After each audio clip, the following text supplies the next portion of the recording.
द्रमुकल्या साक्षी कलबर्गीचं अपघाती निधन।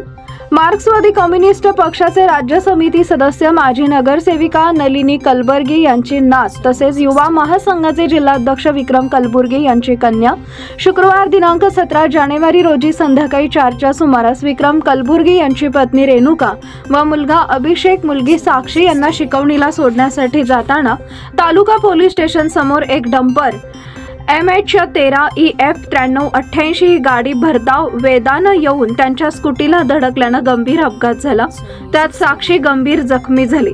तात्काळ महिला रुग्णालयात दाखल केलं, तदनंतर अश्विनी रुग्णालय इथं नेण्यात आले। उपचारापूर्वी साक्षीचं निधन झाल्याचं डॉक्टरांनी मयत घोषित केलं। सोलापूर छत्रपती शिवाजी महाराज सर्वोपचार रुग्णालयात शवविच्छेदन करण्यात आले।